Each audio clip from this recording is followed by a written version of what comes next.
Okay, here we are with Let's Play or Live Play number 2.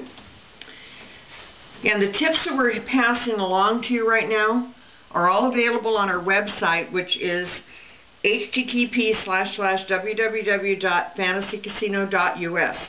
All kinds of information on there about playing the basic casino games, information about our Blackjack Workshop opportunity, your Blackjack Workshop options, and also how to get the cassette that will help you know and understand all of this stuff in a quick, instant minute. Whenever you sit down at a table, you're presented with a decision, and you need to know exactly and immediately what your proper move is and to stay with those proper moves to be consistent. Remember, gambling's all percentages. So if you flip around and go one way one time, one way another time, you're going to end up shooting yourself in the foot most of the time. You want to start with a complete and solid basic strategy, which has been worked out over thousands of hands of played hands of casino blackjack, and that table is created. Looks a little bit like this, different shaded areas for when you double down, when you split, what you do, what you don't do. You need to know what those recommended decisions are immediately, and to know what your other options in the game are so you can factor it all together and know right away. Obviously no decision on a 7 against a 10. We're going to hit it. Now we have 17. Every casino in the world that I've ever heard of has their dealers stop at 17 because it's almost mathematically impossible to hit 17 and not bust. So 17 is the point at which the house stays. We recommend it's the point at which you stay. You may win, you may not win, but chances are you'll come out better ahead, and you're always just better to play that way. So 17 is the stopping point. That one's going to stay. This one is 6, either 6 or 16. The ace changes depending on the cards that present themselves with it. Against a 10, well, you know what? This dealer didn't check to make sure they didn't have blackjack, and they don't. So one more card, and that makes a 7 or a 17. Again, same like this. 17 is the point at which you usually stop, but this is a soft hand. You can still hit it and not bust.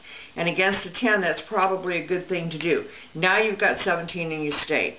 Over here is the 12 against a 10. You're going to hit it, no doubt about it, but it's a bust.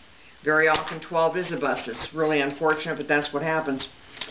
And dealer exposes their card to the 13, and the 2 makes a 15, and the 7 makes too many, which makes this hand a winner and this hand a winner. So then the dealer's going to come back, pick up these cards, and get ready for the next hand. And while the dealer's picking up their cards and doing that, this person's going to decide what they're going to wager.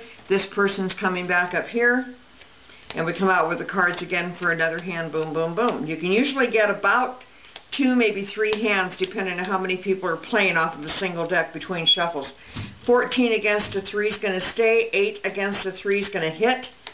And that gives you a total of 14 against the 3 is going to stay, 18 is going to stay. Dealer has 5, dealer has 15. Uh-oh, dealer has 21. Boom, boom, boom. Amazing how that happens. So then we reach back here to the bank again. This comes out with 2, this comes out with 1, and this comes out with 1.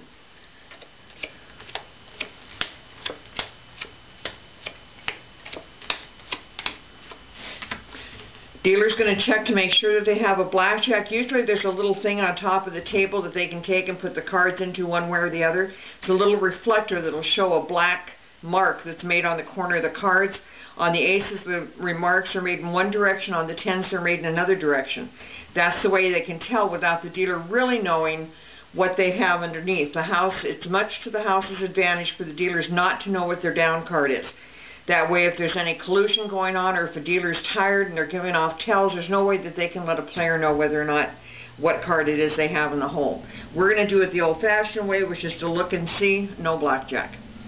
16 against an ace showing, that's a real tough one. The books say you should hit it, we're just going to stay. 19's good, 12 you're certainly going to hit. And again, the 10 that I was afraid was going to come out here came out here. But 12, you would never stay on a 12 with an ace showing. It's just, it's too far to go to make the hand good. Ace is just too strong for the dealer. So that one comes off. Those cards are done. And we're going to go and flip this one over. Dealer has 14. Dealer still, or 15. Dealer still has 15. And dealer has too many. Which makes a winning hand for this player and a winning hand for that player. And again, these are just more examples of the play and the correct play when you're playing casino-style blackjack. And the main thing you want to remember is that the more you play, the more you're going to learn. But while you're learning, you want to know what the rules are. Just like any game you're going to play, anything you're going to put your own money into, you want to know what the proper move is before you get started. Stay consistently, play consistently, know what the basic strategy is, know what your options, factor it all in. Again, check out our website, www.fantasycasino.us. Take a look at the tools and the things we have available for you there to help you build a solid game of casino-style blackjack before you start putting your money on the table in a real casino. Good luck.